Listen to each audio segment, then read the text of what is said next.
My name is Ron Luck. I am 69 years old. I was born in Monte Vista, Colorado in 1854, plus 100 years. You guys can figure that one out. This project I'm working on is for my children, my grandchildren. Some of you know me quite well. Some of you don't know me. Some of you haven't been born yet. But this is the story of your grandpa, great-grandpa, or however many greats down the line that this thing's still available. Then you'll get to know a little bit about who I am, who I was when I grew up, and what I do.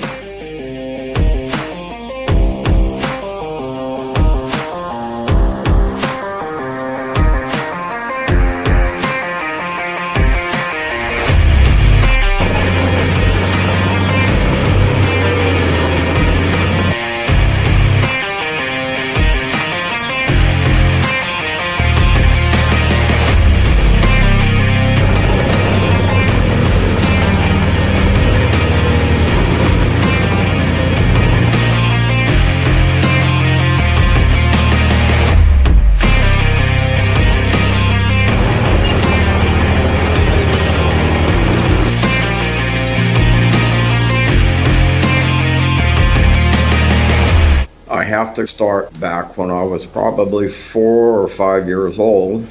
I remember playing in a pile of dirt. My dad was a potato farmer. I've got a brother 5 years older than me, a sister 2.5 years older, and another sister 10 years older, but I was the youngest.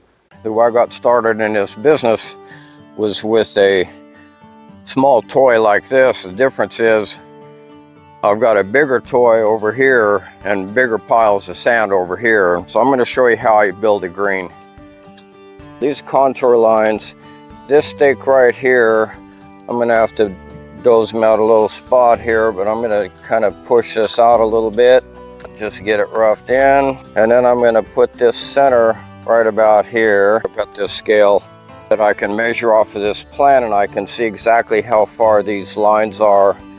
So I know that when I'm finished with the plan, the green is going to look just like this plan. I use these different color ribbons.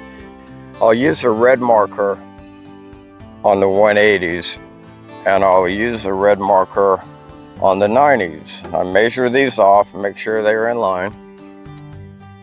Then I'll use these and run 45 degrees off of the plan that I've done my homework on already.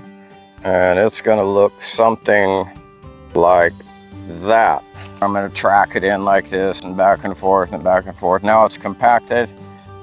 So in the green, the water's going to come out right there. So I just got to make sure that works. Pretty much, that's the green.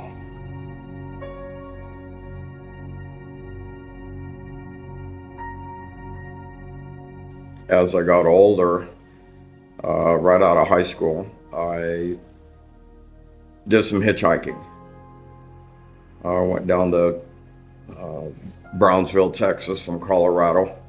Then I went up through Vancouver, Washington, and I got a ride from this guy that took me south from Calgary into Eureka, Montana. And that's where he lived. So he says, I gotta let you off here. And I said, you'll see me back here in 5 years in my horses. I just love the country. It's beautiful. There were peacocks in his yard and goats, and it was just a beautiful place. And 5 years later, I did start out on, I had a horse and a pack horse, and I started to head out. My saddle horse, I green broke. He was green broke when I bought him. And I trained him. I was shooting a .22 pistol over his ears, and he wouldn't flinch. He was just a great horse. We had a good time, but it was not fun for me to walk and to see my saddle horse carrying my tent, my sleeping bag, pots and pans and food and whatever I had. So I gave up after a month. I made it about probably over half of the state. I ended up in Burns, Colorado, which is on the Colorado River. That's where I stopped. I didn't want to farm. I wanted to do other things. I ended up skiing, and I had the coolest job I was a parking lot attendant for a day and a half. Saturday all day and a half day Sunday. That left a half a day Sunday I could ski, plus Monday through Friday. And I skied every day, all the time. I just hardly ever came inside. I just loved to ski. It was a lot of fun. That led me to eventually becoming on a ski school. I became an assistant director at a ski school. Later, I became a director at another ski school, all in Colorado. I was one of 4 supervisors of about 150 ski instructors in Durango, Colorado. The ski area was named Purgatory, and that was a cool thing. It's quite an achievement for me. In the summer, I worked on a golf course as an assistant superintendent, which I was just learning about grass, learning how to set tee markers, how to set pins in a green, and learning about golf. I don't knock other shapers because everybody does something different. But when I get on a job, I don't just shape. I watch every aspect that I possibly can. I think about this job as if it was my own, and if I'm spending my money, how would I do it? So a lot of guys, it's a job. It's just a job. Nope. Bye-bye. Nope, bye-bye. K die, so nope, bye-bye. Okay, come on. D-Day okay? It's gonna be a bear. Gonna be a bear. I try to watch drainage. These guys are supposed to be pretty good at it. This guy came out the other day and he was talking about another shaper that only thing he does is build a green. Never looks at cart path, never looks at landscape, never looks at anything. He builds a green and he goes to the next one and that's it. And to me, that's not what a shaper should do. If you're a shaper, you need to learn to take care of the project, complete from start to finish, even in the grassing and the tie-ins. Check the sand levels, make sure they get the levels just right. In Korea one time on a job, they had guys that were just not experienced and they didn't know. And they would put in the greens, they would put 30 centimeters or a foot of gravel where they're supposed to put 4 inches. And they would put 1.5 feet or 2 feet of sand on instead of a foot. And it makes a big difference. If you change once that putting surface is at grade, you have to build that up with a gravel layer, a drain underneath it, you put drainage in, and then you put a gravel layer, and then you put a sand layer on top of that. But you have to follow that exact contour to get that exact shape up on top in the finish.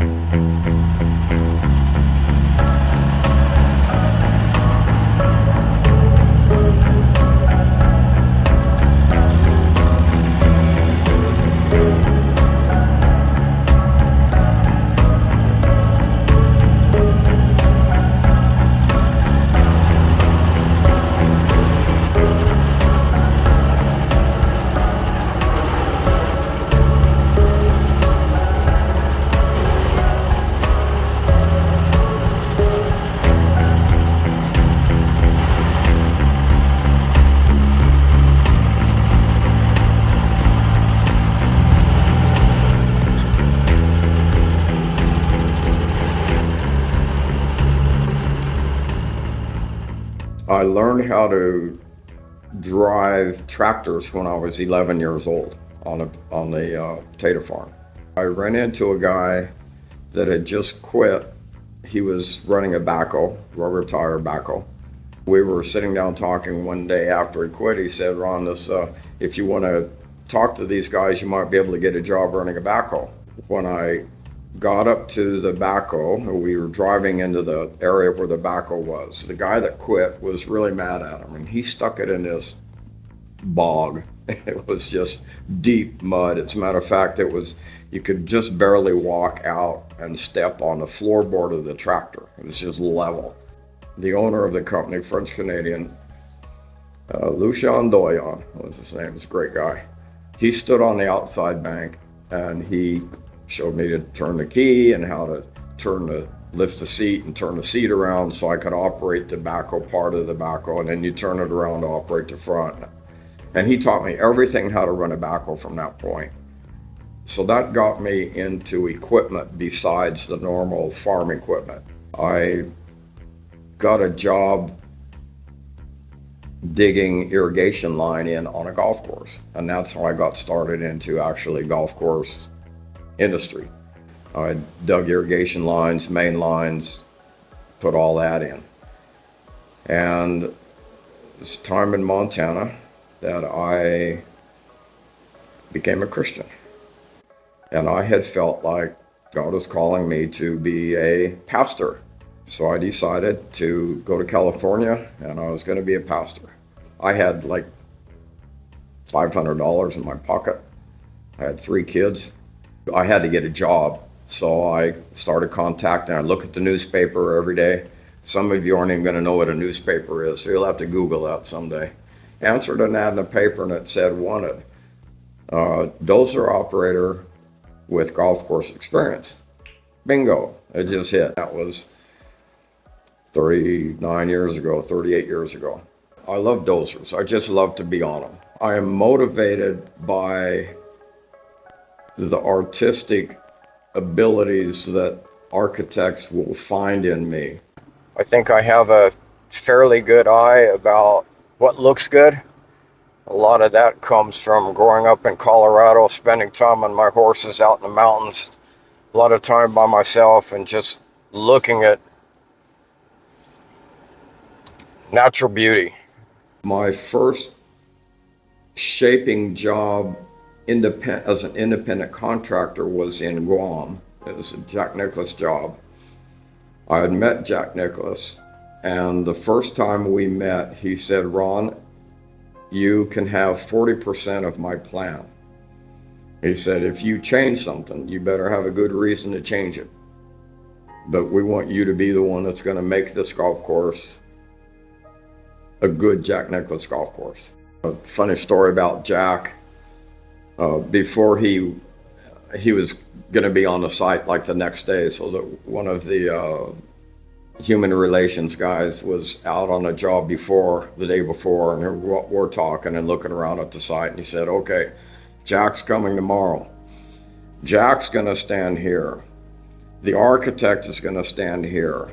You're going to stand here. You stay within 1 meter of Jack everywhere he goes all day as long as he's on that site." And he wanted me right there to be with him. Well, Jack's walking around the course, and pretty soon he walks off looking this way. Well, I better get up there, and I'll get walking up with him, and he has to go to the bathroom. So I kind of turned around and waited for him. I stayed a few meters further back from that, but Jack was a great guy to work for, and most of the architects that he had as senior designers or design associates were absolutely wonderful. They would allow me to give my input. 98% of the time they agreed with what I said, so I learned quite a bit. I learned how to play. I just can't hit the ball, so I can't play very well. This is the first time I've swung a club since probably 4 years, so I don't expect to get that ball off the tee, but if it does, we'll see where it goes. So. Oh, yeah. Okay, off the ladies' tee. I've been working on the draw instead of a slice. I'm getting my draw down pretty good. If I go right over that bunker, just like that, and just clear it, I'll be right down to the turning point, especially in dirt.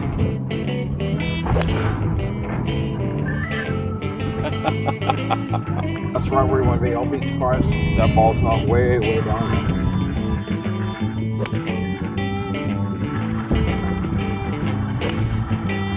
There we go. I should just quit right now.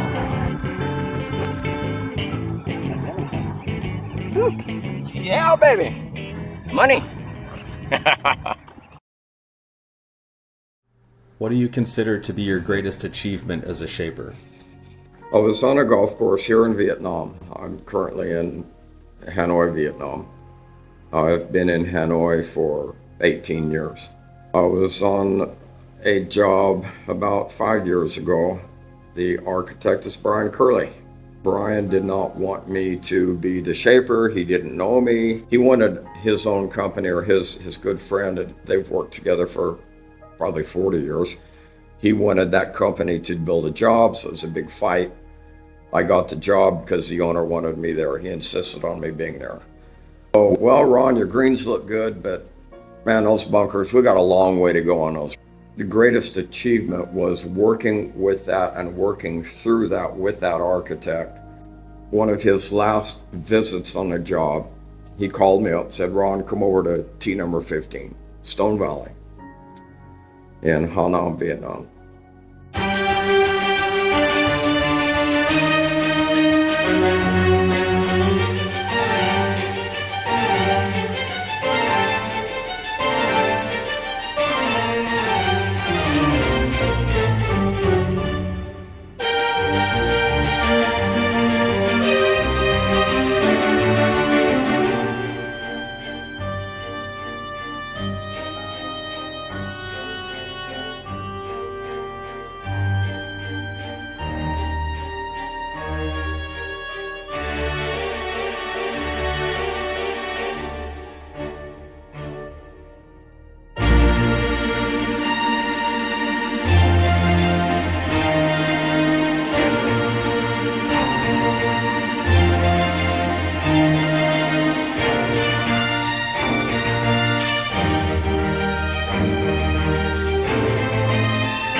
These tees and this car path, all of this area, this is a lot of work. This took us about a month to build this, and the car path, just the way it turned out, I'm really happy with this. Standing on this tee when the architect called me on his last day here, last site visit, and he called me over, and I drove my pickup over here and got out and went to the tee, and he's standing on the tee looking at the green down here, and I reached out to shake his hand because that's the first time I'd seen him for the day, and he said, I'm not going to shake your hand.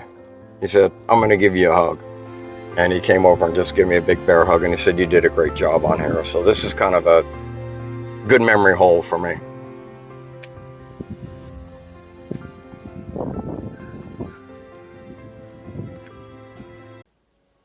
Before he left, he was in the car, ready to go home. Had a driver to take him home. He rolled down his window last minute, and he said, Ron, can I write you a recommendation letter? That kind of set me back. It kind of blew me away. It was the most incredible letter I've ever had from any architect. I'll frame that letter someday and hang it on the wall. That was fantastic for me. How has your work as a shaper allowed you to connect with people from different cultures and backgrounds? The States, culture-wise, is all pretty much the same. English, have hamburgers, whatever.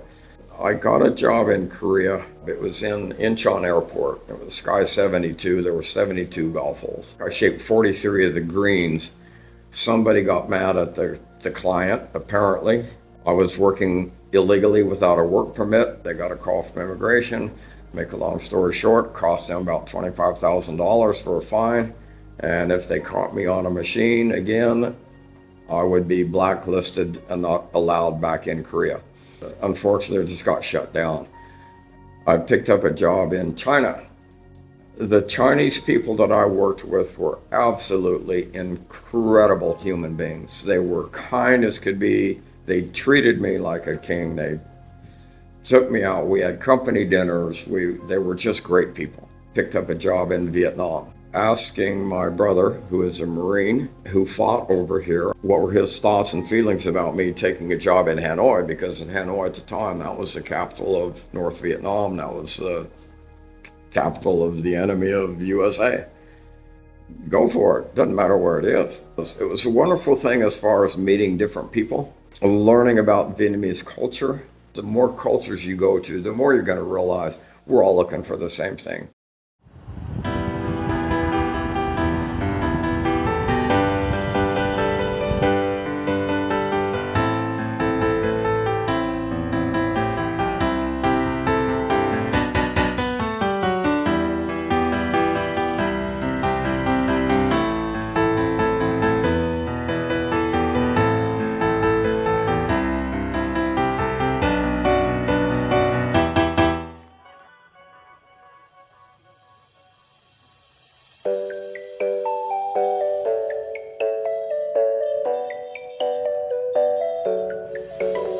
Xuất hiện trên khóe mi, lặng ngắm nhìn anh bước đi. Thôi duyên tình ta chính em cũng đã biết rằng sẽ như thế này.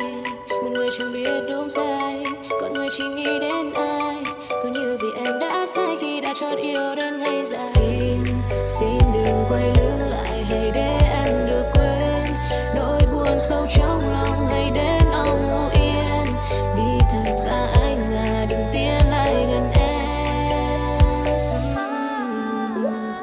Sầu trên khuôn mắt em còn chưa tàn, những câu chuyện khép bàn giờ là lúc em nên xóa tan những giấc mơ đôi ta. Để rồi ai thấu em đừng vỡ tan, vỡ đi một giấc mộng chuyện tình chúng ta sao trái ngang. Ở mắt em đen dần.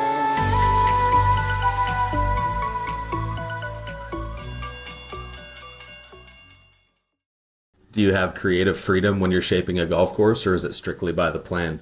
Different architects have different styles. So once I learn his style, it's just really a blast because I can be creative. I can add little bumps for shadows. I can take them out. Sometimes I'll add a bunker. I'll call them up, say, what do you think about a bunker over here? Yeah, I'll give it a try. If I like it, I'll keep it. If I don't, we'll take it out. It's just dirt. You can't hurt dirt. This golf course is designed by Brian Curley, Stone Valley. And this one is rated 74 out of the top 100. And so it's quite an accomplishment, and it was very challenging because of the rock and the things that we did to it. And Brian was really good. He let me kind of do what I wanted to do as far as moving tees around to make them fit with the terrain that we have. And it turned out really good. I'm really proud to have my name on this course. This is a good one. I was able to turn this and get this cart path put in. And it really, really turned out fantastic. It was fun to watch the paver come through here and pave, keep these rocks, plant rocks in certain areas. Some rocks we planted, some rocks were just here. But this is an excellent course. It's just really fun to build. I want to show you guys something over here on our right. This whole area of all that exposed rock was actually a mistake. By the plan, there was supposed to be a bunker in here. So I started digging this rock out. And I'm going, man, we just got all this rock in here. What are we going to do? We ended up just digging it all. We just started digging rock, finding rock, and exposing all of this and letting the water run through here. And this turned out to be just a really cool feature. And there's some really, really nice pooling of water in here.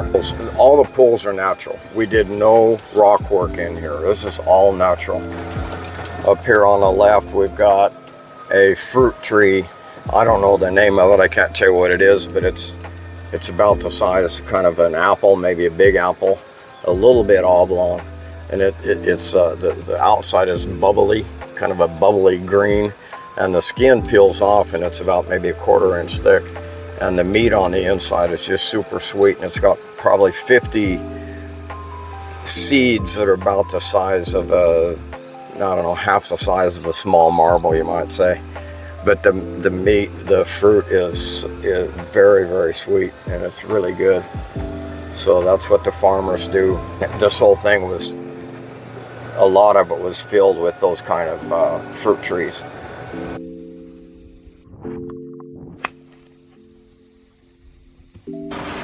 Chào buổi sáng. Good, how are you, boy? You got a nice clean truck. You want to trade? When I saw the truck up there on 17 with those small flowers, is that jasmine? I don't know, it's been So we've got natural beauty. Bring it into the golf. When we were at Stone Valley, they've got this jungle. It's King Kong area, right? And they got casuarina trees and flowers. making fences with that stuff, and it just ruins it. It wipes it out. It is. You should not put a hotel landscape tree against a mountain in a backdrop like this. There's none of these trees up in here, so why do you bring...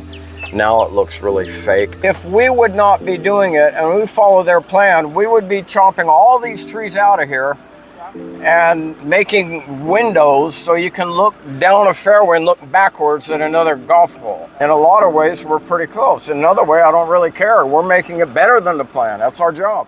Can you tell me about a person that's been a significant influence on your life and your career? That's my brother. I can answer that one right away. I think about him every day, and I owe him everything about me as far as work. We competed in everything. Now, I don't know if he competed against me, but I was always trying to beat him. It didn't matter what it was, but we just competed continually about everything. He would always beat me at horse, playing basketball, shooting a BB gun, shooting 22s. Oh, we did a lot of that. I just could never catch up to him to this day. He has taught me how to work and how to work hard. One of the things he instilled in me was, whatever you do, do it right.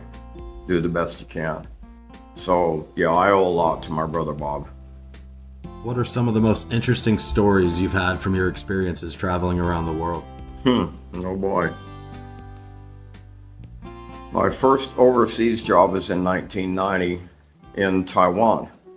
I had 3 kids with me. My wife, we had 2 huge suitcases each, plus all the carry-ons that we were allowed to carry. A family with a trainload of stuff going through the airport. I didn't know much about going overseas. It was the first time, so I didn't know what to take. We think we left the kitchen sink and the toilet and refrigerator in the house, and everything else came with us. One memory with Kim especially had really light blonde hair at the time. It was really light, and he's 4 years old. How many of these people they just loved him, but they wanted to touch his hair, because Asians, only hair color they have is black. That's just it. Real shy about getting his hair touched, and actually getting a little bit mad about it. He didn't like it. Right after that, we went to Guam. It's the first time I've ever seen rain go this way, horizontally. It just blew me away. And then after the rains, the frogs would come out, and they would just cover the road. You could not drive down the road and not just... There's bazillions of them, and you just got to go to work and smash them as you go. Cars coming and frogs flying off the back of the tires, and that was it. That typhoon came through. There's a couple of interesting things happened. One is, it would blow so hard and so much rain would come down, the asphalt was just all busted up. The road had just heaved like an earthquake had just gone through there. And there were caskets floating out into the ocean.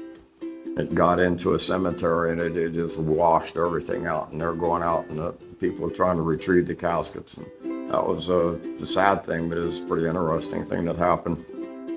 Another thing about Guam, I remember the locals, you'd be driving to work, and there was just a tin shack, just like real cheap wood holding up a real cheap roof. And there'd be a brand new Toyota Tacoma or a Ford F-150 or these beautiful big cars outside of their shack. And you could go by their doors, or if they had a door, it was open. Well, the typhoon came and, of course, wiped their house out. And one day I was riding to work, or going to work about a couple days after the typhoon, and I had a radio station on that said, for those of you that had typhoon damage, you can come to the embassy office or whatever it was, make your claims for the damage that you got on your house. So they would claim their house is all wiped out. Oh, they get enough money, they just go buy a brand new truck or a brand new car or big new TV and stick up some pieces of tin, call it a house. It was pretty amazing. We went to Italy shortly in that era. Italy was an amazing place. It was out in the country, Caserta, which is outside of Napoli, which is called Naples by English folks. Interesting thing I saw on the job, it was an apple orchard and it was just rolling hills. It was a beautiful piece of property, beautiful blacktop soil. It's just absolutely incredible. There wasn't a rock in it. I had a dozer and I made a pass, and when I backed up, I looked where I just made this pass and there was this orange circle about 12 feet in diameter. That's cool. Project manager, somebody came by and he said, stop. It was a 2,000-year-old kiln. There were several of them on that site, and they would dig them out and find, beautiful vases, and all of these things were thousands of years old, over 1,000 years. Italy was cool in a lot of ways. Leaning Tower of Pisa, we got to see that. Pisa, the cathedral, or the Colosseum, that was just an incredible thing. The houses outside of the building just is bad. The paint's chipping off. Part of the building is an ancient rock wall structure. They might have added a new piece hundreds of years after. But the inside, that's where they took their pride and joy to make the inside that beautiful marble. What I learned there is the mafia is alive and well. And if you have a house that's expensive on the outside, you have to pay more money for fire protection or burglary protection. You pay that to the mafia, and if you don't pay it, your house is going to burn down. It just will. One of the other thing we just absolutely loved, I think we all gained about 10 or 15 or 20 pounds. The pizza was just absolutely incredible. In fact, we ate pizza at the building in the kiln that they originally cooked pizza back in the 1700s or 1600s was still there and still in use. And margherita pizza is the most famous pizza. It's the most common. And it was named after Queen Margherita. And we ate at that restaurant where that all began. It was really a pretty cool thing to remember. Down right underneath the bottom floor of our apartment was a little mercantile. I went in there one day, older guy in there. I see the buffalo mozzarella. I said, "Una mozzarella?" Huh? Una mozzarella. Huh? Una mozzarella. I pointed at it. Una mozzarella. Okay, una mozzarella. So we got our mozzarella. And they do a lot of this. They do a lot of talking with their hands. They're 6 inches away from each other and they're both just shouting. You think they're gonna be in a fist fight. They're just talking. They're just having fun. I remember another job I had was in Grenada, which is an island off of the east coast of Venezuela. It's about 70 miles out in the ocean. The Rasta, Bob Marley, the Dreads, the music, a lot of pot smoking. The people that live in Grenada are beautiful people. And the maid, we went over to her house. She had 2 boys that were probably maybe 11 and 14 years old. One of the boys turns the other one and he goes, "It looks like they have the lights on inside their body." We went to Brunei, building a course for the Sultan of Brunei's brother, Prince Jeffrey. At the time, the Sultan of Brunei was the richest man in the world, and we were building a Jack Nicklaus course there. His brother wanted to build an amusement park for the local people. One of the things they did, they hired 2 Australian guys, Raph and Garfield, 2 great guys. So they designed a skate park. And so we got into the kids got into rollerblading at their skate park. It's a pretty cool skate park. Had a half pipe and a roller. I'm sitting there going to work every day, coming home 10, 11, 12 o'clock at night. I'd go pick up the boys skating. I was sitting there going to work one day, and I was going, why are they having all the fun? It was shortly after that I had to go get a visa. I had to get out of the country for a visa trip, get my passport stamped. We went to Malaysia. Well, lo and behold, in Malaysia, we were walking down whatever town it was at Kota Kinabalu. There was a skate shop. So I bought a pair of skates. and a helmet and knee pads and wrist guards and elbow pads. So I came back and went to work, came home from work, ate, grabbed my skates, went to the skate park, and I started skating too. Both of my sons at one time, my youngest son Kim was turned pro skating, and Chris, I guess you in a way call him pro. He skated an awful lot with YWAM, Youth with a Mission. I really love to skate. I think I've got about 8 broken or cracked bones from skating. I like to skate vert. It's a 12-foot vert ramp. I got second place in a competition, and it was a qualifying competition to go to regionals. And this was in Texas at the time. After we finished Brunei, we're back into Texas. It sounds like a lot. I did win a jacket and a medal, but there were only 3 people in it, and the guy that placed third was kind of a ditz. He just could hardly drop in, so it's not saying a whole lot. But I did get that second place on vert. I did go to regionals, and I was warming up at regionals, and I was skating probably the best I've ever skated. I was so excited. I dropped in, I did a soul grind across a coping on the other side, and somehow I dropped in and my skate wobbled out on me and I fractured my ankle. And I could hardly walk on it. I tried to skate again, but it wasn't working. So, but that was a fun thing for me to do. It's a good memory.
Got it. 69 years old. Still rocking the ramps, still rocking the blades, building golf courses.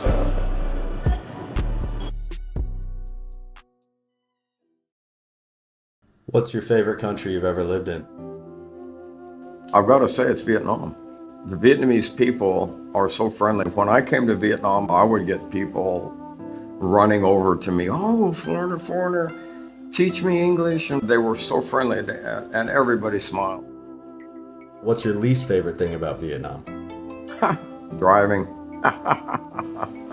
You don't want to drive in Vietnam. I've been here for 18 years, and I still can't get over how bad the drivers are. They'll turn left from the far right lane. They cannot turn their head to see who's coming. They just go. You can do whatever you want, just don't hit anybody. There's a lot of horror stories I can't tell you about. Driving is absolutely the worst in Vietnam. When I first got here, I snapped a picture. There was about 1,000 motorbikes.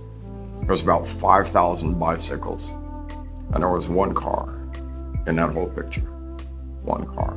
And now there's cars everywhere, and the issue is that they still drive like they're on a bicycle. They'll still drive like they're on a motorcycle. If they want to do a U-turn in the middle of the road, they'll do it. They don't matter where it is. They want to go the wrong way and one way, it don't matter.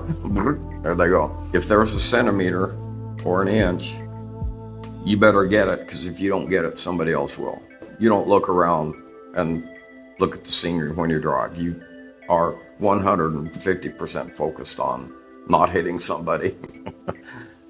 So what happens if you're driving and one of these motorcycles nudges into you, or you bump somebody, or bump a car, what's the process there? If you hurt somebody, you've got to cover their medical bill. The unfortunate solution for some people is they'll run over somebody and then they'll check, and if they're like not dead but they're really banged up, they'll run over and begin to kill them because they'll only have to pay maybe $1,000 or something like that for the death. But if you maim somebody for life, then you're paying $50,000, which is just unheard of in this country. They don't have any money, so it's just cheaper to run over them again. Sad, really. It's horrible. Have you ever personally been involved in an accident here in Vietnam? Yes, I have. I was on my way to work one day. I was looking for a store to get a drink. Is that a store? And I looked up, and there was a car that's probably, 150 yards away from me coming my way. So I looked again, and when I looked back up, this motorbike was just screaming, flying around him. I was on my side of the road. He was on my side of the road. Looked up, and he is right there. And he couldn't do anything about it, and I couldn't do anything about it, and we smacked. And he hit me right about here. An amazing thing happened is it flipped me. When I flipped, I was sitting on my bike, sliding. Didn't get hurt. I mean, I got hurt, but it didn't break anything. And I remember turning around and I'm looking at him, and he's in the air somersaulting, and he lost 3 fingers out of it. How are the working conditions between the weather and the quality of soil here in Vietnam?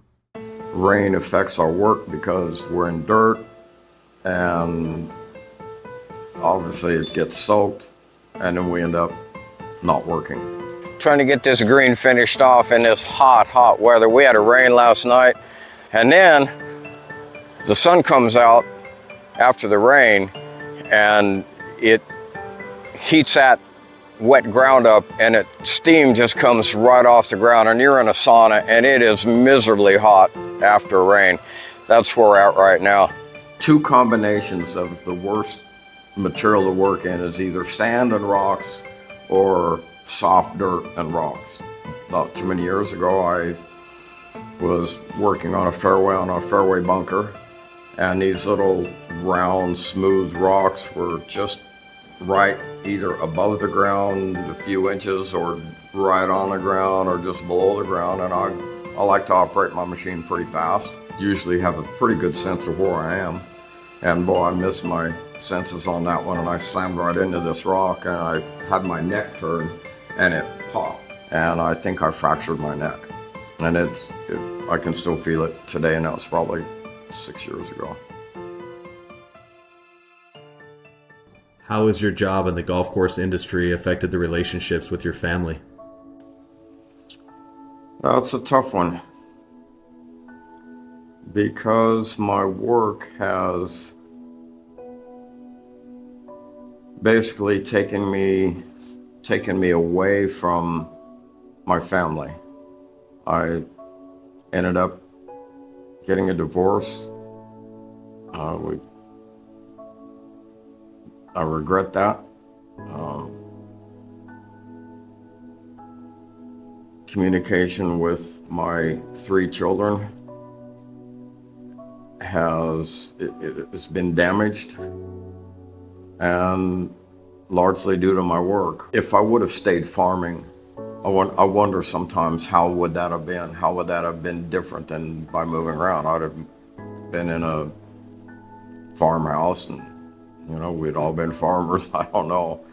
So, but being out and being traveling has got its ups and downs. But one of the downs is just being away from our family and losing communication and not being able to be there for them when they, it's important on a daily basis for a father to be around their kids, even when they're 18, 19, 20. If you can at least get in a close relationship, so you can drive to see them once in a while or something like that. But I'm halfway around the world, and when I would come home, it would be very seldom would it be in between jobs. It would be during a job, and okay, I needed some tools or equipment, so I would take 1 or 2 weeks off, and that's all I would get. So I would go see Kim in Texas, maybe Chris in New Mexico, maybe Dash was in Denver, and it was just, I have a few days here and a few days here and a few days here. You can imagine the difficulty in that and the damage that it does to each of my children that way.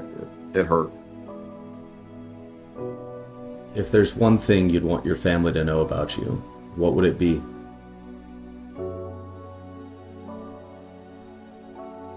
If there's just one thing, I can't make it one thing. I'd like them to know I try to be as honest as I can most of the time. That's why I ended up with a divorce. I told my wife I was doing some things I shouldn't have done, and it went the wrong way. And understandably, she couldn't handle it. And I was choosing to stay in my work, in that same situation. So that hurt. I'm not perfect. I've done some really bad things in my life. I can be a really rotten person a lot of times. I'm trying to be a better person on a daily basis. It's hard for me to get out of some old bad habits that I've had for years and years and years. So for those, I'm sorry about. What would you want to tell your kids and grandkids if they were sitting here in the room with you right now? That's a piece of cake. I love you guys. I haven't forgotten about you. I love you. I'm sorry that I wasn't there for you when I should have been and could have been. But don't ever think that I never stopped loving you, because I always have. How do you want to be remembered by your family and your loved ones? What I want, I pray almost every day that in my time before I die, that I would be a godly man. And that's quite laughable in a lot of ways, because all of my kids have seen me and heard some of the filth that comes out of my mouth and the thoughts that come out of my head. I am far, far, far from being a godly man, but that's what I desire the most.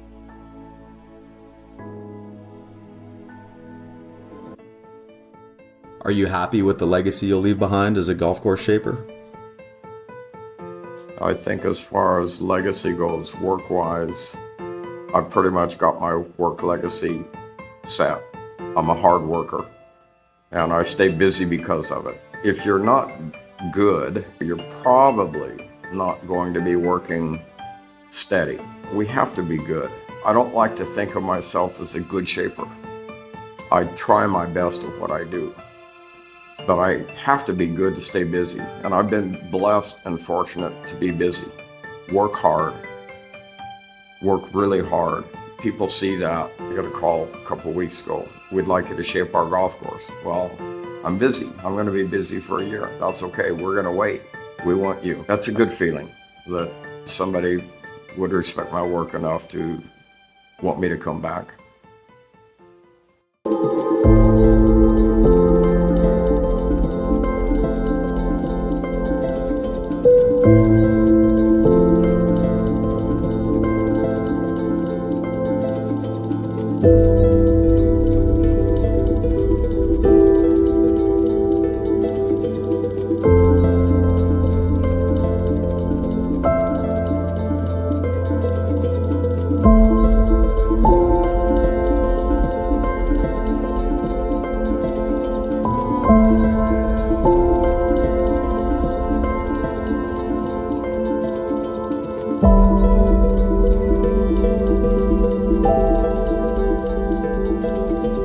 Thank you.